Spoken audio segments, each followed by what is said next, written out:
तो NCERT math class 10th chapter 10.2 exercise 10.2। तो 10.2 के क्वेश्चन बताने थे। तो 10.2 में क्वेश्चन क्या दिया था, दिया है, ठीक है। 10.2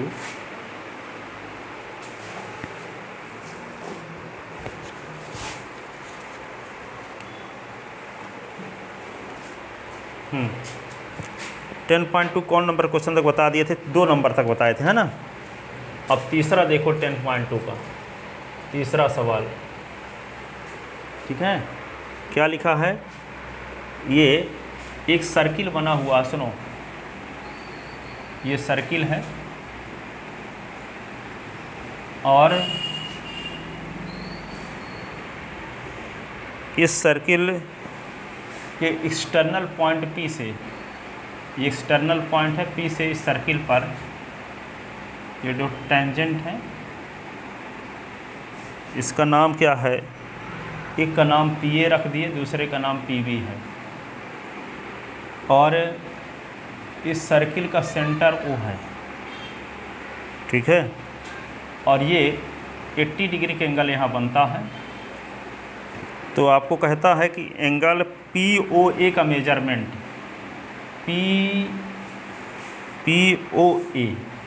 POA का मेजरमेंट निकालना है।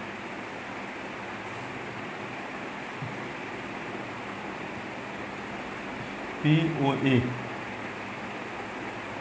ये वाला एंगल का मेजरमेंट आपको निकालना। तो इसका मेजरमेंट क्या होगा ये पता करना है, ठीक है ना। तो यहाँ पे देखो गिवन में क्या लिखोगे कि एक्सटर्नल पॉइंट P से सर्किल पर 2 टेंजेंट लाइन खींची गई हैं। टेंजेंट लाइन अब पहले दिन आए थे, सर्किल जिसमें पढ़ाए थे, सर्किल के क्वेश्चन बताए थे, एरिया और ये तो उस दिन आए थे शायद, है ना। नहीं आए थे, सर्किल में आए नहीं हो। कौन चैप्टर? हाँ सर्किल में है तो लिखे हो, ठीक है। तो एरिया और ये वाला बताए थे। तो टेंजेंट लाइन की डेफिनेशन जब रेडियस लिखवाए थे, फिर और क्या बताए थे? हाँ ठीक है। एरिया, हम एरिया रिलेटेड टू सर्किल समझते थे चैप्टर इसमें है, जबकि ये थ्योरम वाला है। तो सुन लो पहले, अब ये बताते हैं। एक्स में कुछ भी नहीं है, एक जैसे मान लो इतना जान लो कि एक सर्किल है, इस सर्किल को एक पॉइंट से टच करती हुई जो लाइन जाती है इसको कहते हैं टेंजेंट। क्या कहते हैं? टेंजेंट। और 2 पॉइंट से काटते हुए जाती है तो इसको कहते हैं सेकेंड। क्या कहते हैं? सेकेंड। छेदक रेखा और स्पर्श रेखा, ये पॉइंट है, ये जहाँ पे टच करती है इसको कहते हैं point of contact, point of contact. तो ये सर्किल की ये टेंजेंट लाइन है, ये सेकेंड लाइन है। और इसमें ये भी जान लो थोड़ा सा कि एक सर्किल की जो टेंजेंट लाइन है, यहाँ मान लो AB है, और ये जहाँ C पर टच करती है तो C से यदि हम सेंटर को मिला देंगे ये रेडियस कहलाएगी। तो OC इस सर्किल की रेडियस होगी। तो ये रेडियस जो होती है टेंजेंट लाइन पर परपेंडिकुलर होती है, दोनों साइड के एंगल 90 डिग्री का रहेगा। रेडियस क्या होती है? टेंजेंट लाइन पर परपेंडिकुलर होती है, ये जानते रहो। फिर एक थ्योरम प्रूव किए थे कि एक बाहर से एक्सटर्नल पॉइंट से किसी सर्किल में 2 टेंजेंट लाइन खींच दें। एक लाइन PA खींच दिए, एक लाइन PB खींच दिए। एक PA है, ये PB। तो ये प्रूव किए थे कि ये दोनों टेंजेंट लाइन की लेंथ सेम होती है। P से A तक की लेंथ है, मान लो 5 सेंटीमीटर की है, तो P से B तक की लेंथ भी क्या होगी? 5 सेंटीमीटर। तो किसी सर्किल के एक्सटर्नल पॉइंट, बाहर के पॉइंट से किसी सर्किल में 2 टेंजेंट लाइन यदि खींच दें तो दोनों टेंजेंट लाइन की लेंथ सेम होती है, दोनों टेंजेंट लाइन की लेंथ सेम होती है। अभी हम प्रूव करके दिखाएंगे इसको भी कि सेम कैसे होती है, और तो इसकी ज़रूरतें पड़ेगी यहाँ पे। तो यहाँ पे इस एंगल का मेजरमेंट निकालने के लिए हम क्या लेते हैं? 2 ट्रायंगल लेते हैं। एक ट्रायंगल ये लेते हैं PAO और एक लेते हैं PBO, ये 2 ट्रायंगल लेते हैं। तो यहाँ पे देखो, ये आपको पता है कि यहाँ पे ये रेडियस है कि नहीं है? ये रेडियस है, क्योंकि सेंटर और सरकमफ्रेंस के किसी पॉइंट को मिला देते हैं तो सर्किल की रेडियस बनती है, सर्किल की रेडियस। ये सर्किल का पॉइंट ऑफ टेंजेंट लाइन का पॉइंट ऑफ कांटेक्ट है। इस सर्किल की ये टेंजेंट लाइन है, क्योंकि एक एक पॉइंट पर टच करता है सर्किल को, ये टेंजेंट लाइन है। तो जिस पॉइंट पर टच करता है उसको कहते हैं पॉइंट ऑफ कांटेक्ट। ये पॉइंट ऑफ कांटेक्ट से यदि हम रेडियस खींच देते हैं तो वो परपेंडिकुलर होती है टेंजेंट पर। क्या होती है? परपेंडिकुलर होती है टेंजेंट पर। तो ये जब परपेंडिकुलर होती है टेंजेंट पर तो ये कितने डिग्री का? 90 डिग्री का एंगल होगा कि नहीं होगा? होगा। ये एंगल 90 डिग्री का हो, 90 डिग्री का, ये भी क्या होगा? 90 डिग्री का। ठीक है, तो इस ट्रायंगल का ये एंगल 90 डिग्री का, इसका भी एक एंगल 90 डिग्री का, इसके साथ ये 90 डिग्री के अपोजिट साइड OP है और इस ट्रायंगल में भी 90 डिग्री के अपोजिट साइड OP है। तो कॉमन साइड है OP is equal to OP, common side. ठीक है, इस ट्रायंगल में भी OP शामिल है, इस ट्रायंगल में भी OP शामिल है। तो इस ट्रायंगल में OP की लेंथ यदि 25 सेंटीमीटर है तो इस ट्रायंगल के भी OP की लेंथ क्या होगी? 25 सेंटीमीटर ही रहेगी, क्योंकि वही साइड इसमें भी शामिल है। ठीक है, तो इसका हाइपोटेनस इसके हाइपोटेनस के इक्वल है। ठीक है, और यहाँ पे देखो OA is equal to OB। किसी सर्किल की जितनी रेडियस होती हैं, ये 5 सेंटीमीटर की, तो ये सब 5 सेंटीमीटर की होंगी। ठीक है, एक ही सर्किल की सभी रेडियस की लेंथ क्या होती है? सेम। एक सर्किल की सभी रेडियस की लेंथ क्या होती है? सेम। ठीक है, तो यहाँ पे क्या होगा?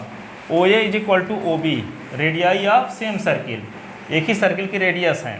तो ये साइड इस साइड के इक्वल, ये एंगल इस एंगल के इक्वल, ये साइड इसी के इक्वल। तो right angle hypotenuse side, congruency rule से दोनों ट्रायंगल क्या हो गए? कॉन्ग्रुएंट। कॉन्ग्रुएंट का मतलब दोनों एक ट्रायंगल के ऊपर दूसरे को रखा जाए तो एक ही ट्रायंगल दिखे, यानी दोनों इक्वल ट्रायंगल हैं। इक्वल ट्रायंगल को इक्वल ट्रायंगल बोलते नहीं हैं, कॉन्ग्रुएंट ट्रायंगल बोलते हैं। ठीक है, करस्पॉन्डिंग साइड इक्वल हो और करस्पॉन्डिंग एंगल इक्वल हो तो दोनों को कॉन्ग्रुएंट बोलते हैं। ठीक है, तो ये ट्रायंगल जब इसके कॉन्ग्रुएंट हो गया तो इस एंगल का करस्पॉन्डिंग एंगल ये है, इस एंगल का करस्पॉन्डिंग एंगल ये है, इस एंगल का करस्पॉन्डिंग एंगल ये है। तो करस्पॉन्डिंग एंगल क्या होंगे? इक्वल होंगे। ठीक है, इन दो ट्रायंगल कॉन्ग्रुएंट है तो CP CT से क्या होगा? करस्पॉन्डिंग पार्ट इक्वल होंगे। ये एंगल इस एंगल के इक्वल होगा, और जब ये एंगल इस एंगल के इक्वल होगा, ठीक है, ये दोनों एंगल क्या होंगे? इक्वल होंगे। तो जब ये दोनों एंगल इक्वल होंगे तो ये 80 डिग्री का क्वेश्चन में दिया है, ये 80 डिग्री का है, ये 90 डिग्री का है, ये 90 डिग्री का है। तो यहाँ पे ये क्वाड्रिलेटरल बन रहा है। देखो क्वाड्रिलेटरल किसे कहते हैं? जिसमें क्वाड्रिलेटरल जिसमें 4 साइड होती हैं। तो यहाँ पे देखो इस 4 साइड से मिलकर बन रहा है, क्वाड्रिलेटरल है। तो यहाँ पे क्वाड्रिलेटरल की 2-3 एंगल पता, चौथा एंगल निकाल सकते हो। ठीक है, अरे ये 90 का है, ये 90 का, तो 180 हो गया। तो इन दोनों का सम भी ना 180 होगा। ये जब 80 डिग्री का तो ये 100 डिग्री का हो जाएगा। क्या हो जाएगा?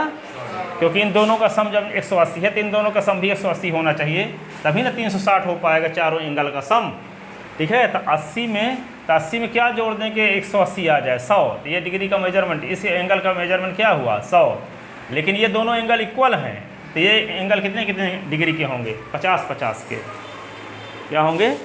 50। ठीक है, तो ये एंगल को इस एंगल को इसके इक्वल क्यों प्रूव करना चाहते हैं? यदि इस एंगल को इस एंगल के प्रूव कर देंगे तो ये एंगल का मेजरमेंट जब पता होगा तो आधा कर देंगे तो ये एंगल का मेजरमेंट आ जाएगा। ठीक है, तो ये एंगल को इस एंगल के इक्वल कहने के लिए क्या करना पड़ा?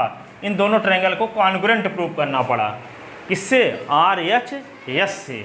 और RHS से दोनों कॉन्ग्रुएंट हो गए तो दोनों एंगल इक्वल हो गए बाई CP CT। अब इन ये एंगल इस एंगल का सम 180 होता है, तो 80 डिग्री का है ही, तो ये क्या होगा? 100 डिग्री का। जब 100 डिग्री का होगा तो ये दोनों एंगल इक्वल होते हैं बाई CP CT। तो क्या होगा? इन दोनों का सम जब 100 है तो एक एंगल कितना होगा? 50 डिग्री का होगा। ठीक है, तो आपको निकालना क्या था? POA निकालना था। तो POA क्या होगा? 50 डिग्री का होगा। समझ में आया? क्या समझ में आया? लिखते हैं थोड़ा सा।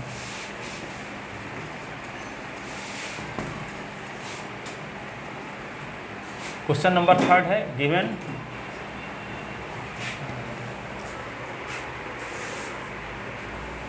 PA and PB are two tangent drawn from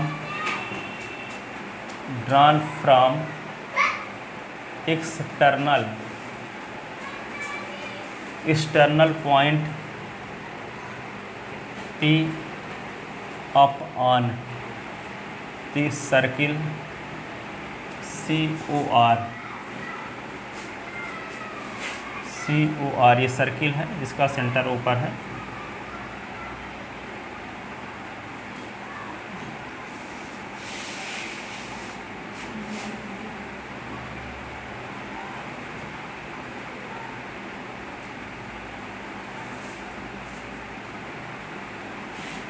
P COR such that angle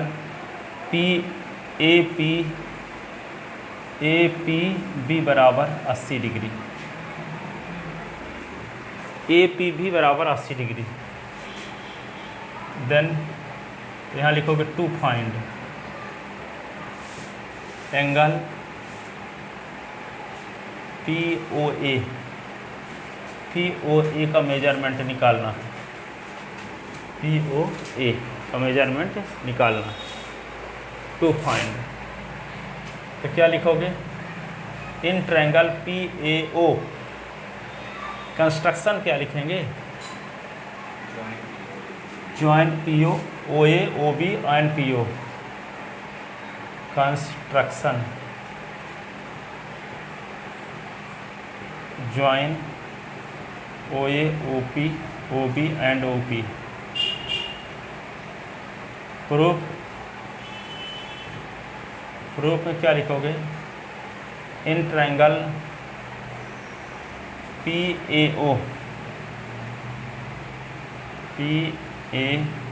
and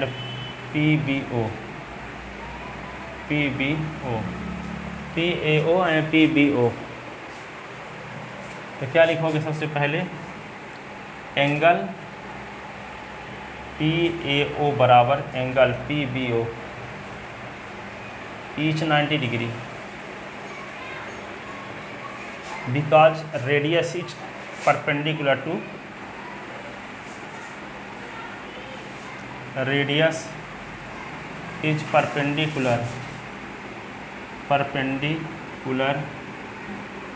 the tangent.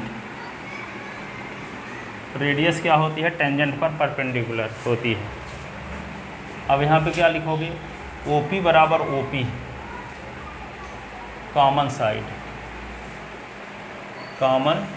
है, ठीक है। OP बराबर OP कॉमन साइड। अब फिर क्या लिखोगे, OA is equal to OB। एक ही सर्किल की रेडियस है, एक सर्किल जितनी रेडियस होगी सब इक्वल होती हैं। Radii of same circle, radii of same circle. Triangle PAO congruent to triangle PBO by क्या, RHS कॉन्ग्रुएंसी रूल। जब दोनों कॉन्ग्रुएंट हो गए तो क्या होगा, PA बराबर PB बाई CP/CT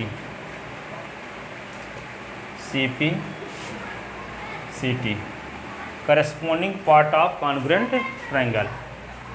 एंड देखो PA बराबर PB सिद्ध हो गया। थ्योरम आएगा कि PA is equal to PB prove करो। हम दोनों लिखे देते हैं। नंबर फर्स्ट, टू प्रूफ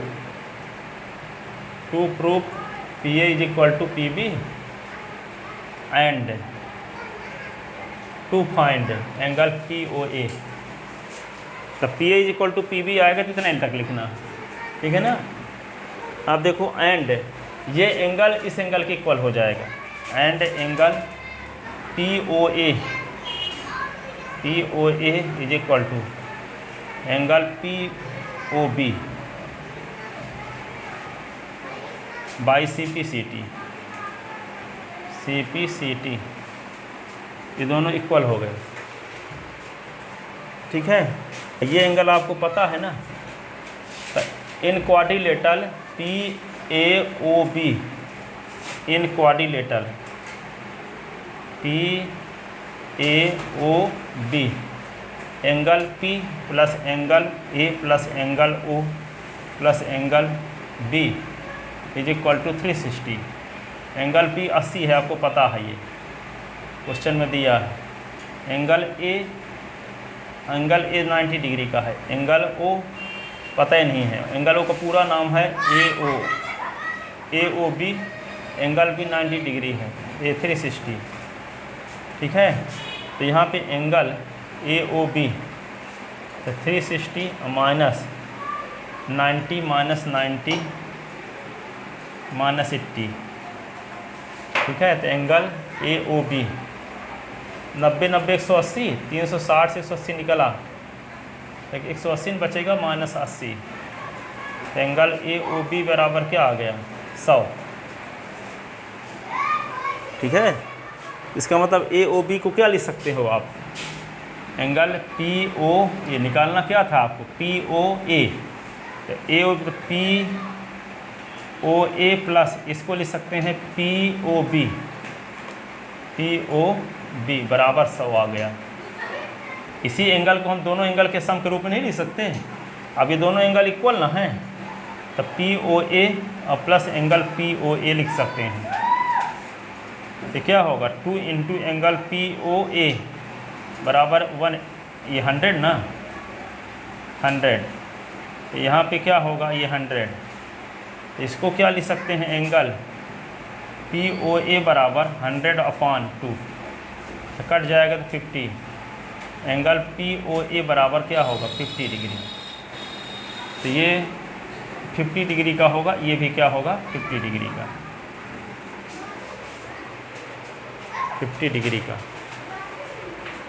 तो यहाँ तक ये लिखो, इसके बाद ये लाइन लिखो, फिर ये लिखना 2 लाइन।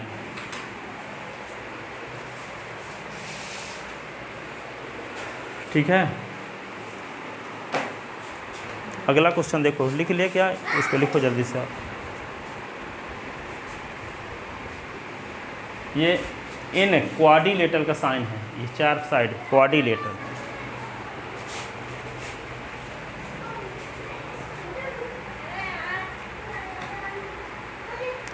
तीसरा नंबर क्वेश्चन ये है, चौथा तो बता ही चुके थे कि किसी सर्किल के डायमीटर के एंड पॉइंट से ड्रा की गई टेंजेंट लाइन पैरेलल होती है, ठीक है। किसी सर्किल के डायमीटर के एंड पॉइंट से खींची गई टेंजेंट लाइन क्या होती है, पैरेलल। प्रूफ किए थे, ये डायमीटर है, इसके एंड पॉइंट पर टेंजेंट लाइन खींच दिए, तो दोनों क्या होंगी, पैरेलल, ये प्रूफ कर चुके हैं।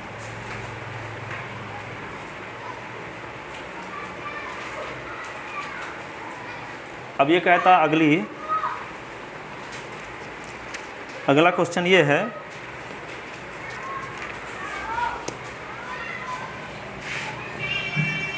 देखो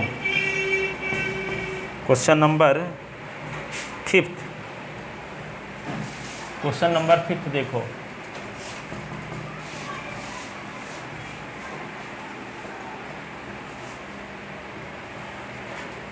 ये कहता है, सुन लो अब, 5 का पहले समझो अच्छे से, फिर लिखते हैं हम। ये सर्किल है और इस सर्किल पर हम एक टेंजेंट लाइन खींच दें AB, और इसका पॉइंट ऑफ कांटेक्ट C है। पॉइंट ऑफ कांटेक्ट क्या है, C है। क्या किए, एक सर्किल बनाए और इस सर्किल में एक टेंजेंट लाइन खींच दिए, तो जहाँ पर टच करते हैं उसको कहते हैं पॉइंट ऑफ कांटेक्ट। और पॉइंट ऑफ कांटेक्ट से एक परपेंडिकुलर लाइन खींच दिए, पॉइंट ऑफ कांटेक्ट से क्या खींच दिए, एक तो परपेंडिकुलर लाइन खींच दिए। ये परपेंडिकुलर लाइन जो खींचे हैं वे सर्किल के सेंटर से पास होगा, ये प्रूव करो, ठीक है। क्या कहता है, एक सर्किल की हम टेंजेंट लाइन खींचे, ठीक है। अब इस प्रकार से सुनना ताकि सबसे हम पूछे तो बन जाए, है ना, रीजन आप बता सको, ठीक है। इस हिसाब से हम बताएंगे और आपसे पूछेंगे भी, ठीक है। तो क्या लिखे हैं, एक सर्किल बना दिए और सर्किल बनाने के बाद एक टेंजेंट लाइन खींच दिए। टेंजेंट लाइन किसे कहते हैं, जो एक सर्किल को टच करते हुए पास होती है। जहाँ पे टच करती है ये टेंजेंट लाइन, उस पॉइंट से एक परपेंडिकुलर लाइन खींच दिए CD, परपेंडिकुलर लाइन क्या खींच दिए, CD। ताकि आपको ये शो करना है कि ये जो CD है ये सर्किल के सेंटर से पास होती है, सर्किल के सेंटर से पास होती है।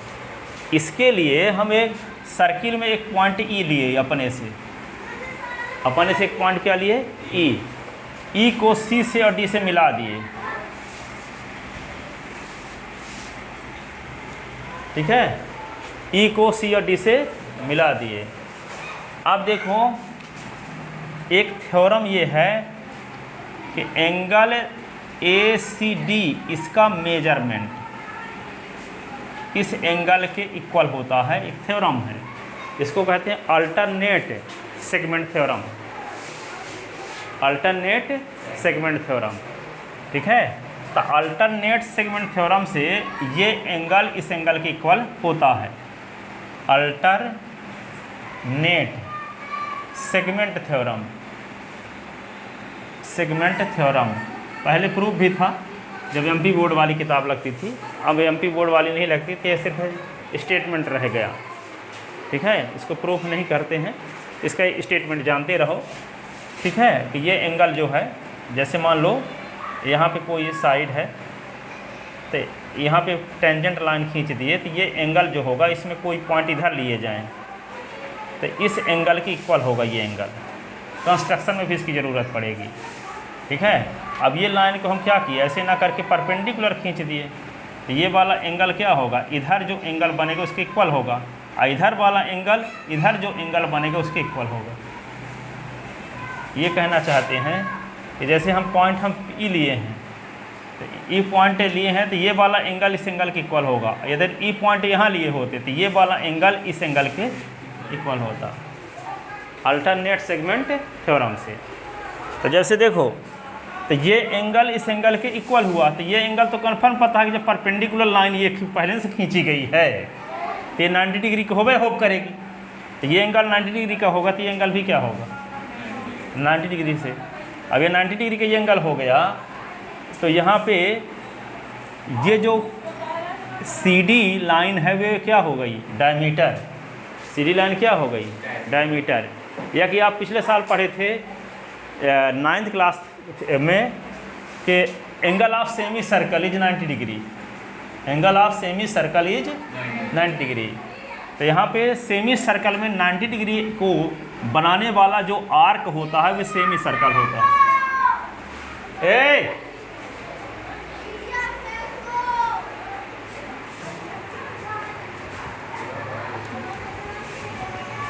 सुनो, तो यहाँ पे सेमी सर्कल क्या बता रहे थे हम, ये एंगल ये बताए थे कि सेमी सर्कल में जो एंगल बनता है वो 90 डिग्री का होता है। ये इसका अपोजिट क्या था कि सेमी सर्कल में 90 डिग्री को एंगल को सबटेंड करने वाला जो आर्क है वो सेमी सर्कल होता है। 90 डिग्री एंगल सबटेंड करने वाला आर्क क्या होता है, सेमी सर्कल होता है। ये 90 डिग्री का एंगल जब बन रहा है इस आर्क के द्वारा, तो ये आर्क कोई साधारण आर्क नहीं है, ये सेमी सर्कल है। क्या है, सेमी सर्कल है। तो जब ये आर्क DC, ये आर्क DC क्या है, सेमी सर्कल है। आर्क DC क्या है, ये सेमी सर्कल है। तो जब तो ये CD क्या हो जाएगी, डायमीटर, CD क्या हो जाएगी, डायमीटर। और जब CD डायमीटर होगा तो डायमीटर कहाँ से पास होता है, सेंटर से। CD को डायमीटर प्रूव कर दोगे तो डायमीटर कहाँ से पास होता है, सेंटर से पास होता है, ठीक है। तो डायमीटर प्रूव करने के लिए इस आर्क को सेमी सर्कल दिखाना पड़ेगा। इस आर्क को सेमी सर्कल दिखाने के लिए इस एंगल को 90 डिग्री प्रूव करना पड़ेगा। अब इसको 90 डिग्री प्रूव करने के लिए ये एंगल इस एंगल के इक्वल होता है, अल्टरनेट सेगमेंट थ्योरम से। अब ये 90 डिग्री क्यों है, क्योंकि ये लाइन परपेंडिकुलर क्वेश्चन में दिए हैं कि पॉइंट ऑफ कांटेक्ट से एक परपेंडिकुलर लाइन हम खींच दिए CD, ठीक है। ये 90 डिग्री कौन 90 डिग्री के एंगल हर हाल में होगा, और जब ये 90 डिग्री का है तो ये एंगल इस एंगल के इक्वल होता है, अल्टरनेट सेगमेंट थ्योरम से। और जब ये 90 डिग्री का होगा तो ये आर्क क्या हो जाएगा, सेमी सर्कल। और जब ये आर्क सेमी सर्कल होगा, ठीक है, तो इन C और D को मिला दोगे तो डायमीटर बन जाएगा। आधे भाग को सर्किल का आधा भाग ले करके किनारे के पॉइंट को मिला दोगे तो अपने आप डायमीटर बनेगा। जब ये आर के सेमी सर्कल हो गया, ठीक है, तो डी और इसको सी को मिलाओगे तो क्या बनेगा? सेमी सर्कल को मतलब समझते हो ना, सर्किल का आधा भाग। तो सेमी सर्कल नहीं, सर्किल का जब आधा भाग है तो डी और ई को जब सी को मिला दोगे तो ये क्या बन जाएगा? डायमीटर। तो ये डायमीटर है। तो जब सी डी को हम प्रूव कर दें कि डायमीटर है, तो डायमीटर कहाँ से गुजरता है? कोई कार्ड जब सेंटर से पास होती है तो उस कार्ड का नाम हो जाता है डायमीटर। तो यही हमको प्रूव करना था कि यदि सर्किल के पॉइंट ऑफ कांटेक्ट से कोई परपेंडिकुलर लाइन खींची जाए तो वह उस सर्किल के सेंटर से होकर पास होती है, उस सर्किल के सेंटर से पास होती है, ठीक है, उस सर्किल के सेंटर से पास होती है। तो लिखते हैं इसको व्यवस्थित, ठीक है। तो क्या लिखे हैं? कौन नंबर क्वेश्चन है? 5 number. Given AB is a tangent of circle. Circle को लिखने की परंपरा है सी और ब्रैकेट के अंदर OR। सर्किल OR, एक ऐसा सर्किल जिसका सेंटर O पर है, रेडियस R, ठीक है। तो AB is tangent of circle COR whose point of contact is, whose point of contact is C, and CD perpendicular to AB, CD perpendicular to AB. So to prove CD passes through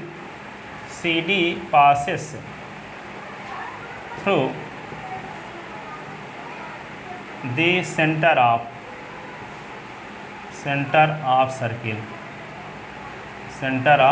circle.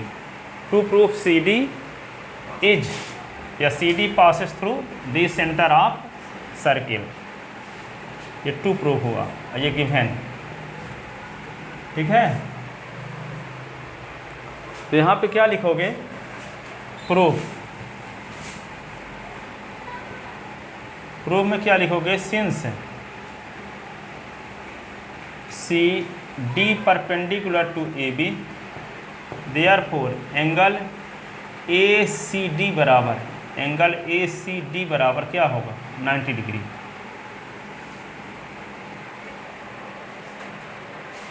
Construction नहीं लिए ना, construction,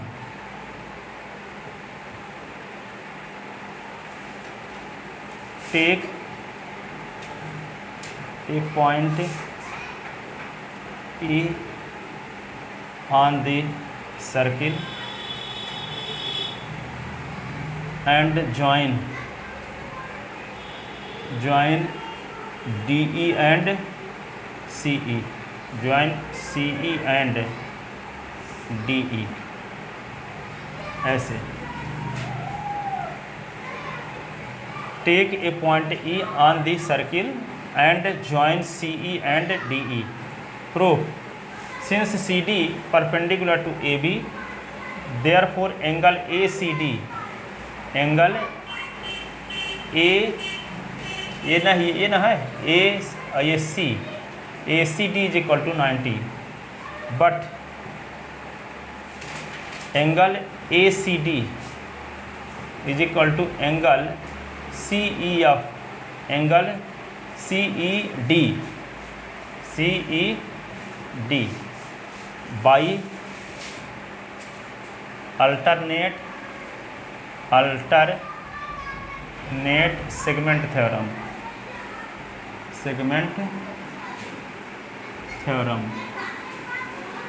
ठीक है। तो ACD के स्थान पे क्या लिख दिए? 90। तो एंगल क्या हुआ? CED। तो CED क्या आ गया? 90 degree. implies arc DC is a semicircle। और जब DC क्या हो गया, सेमी सर्कल, तो DC is a diameter of circle. therefore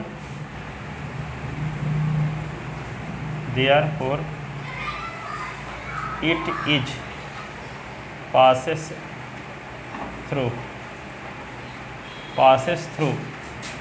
center of circuit।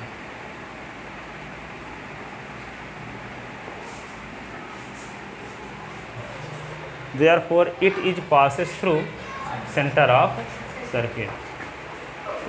तो यही हमको प्रूव करना था। CD को किसी तरह से डायमीटर प्रूव कर दें, और जब डायमीटर प्रूव हो जाएगा तो निश्चित रूप से डायमीटर सेंटर से पास होता ही होता है। ठीक है, कहाँ से पास होता है?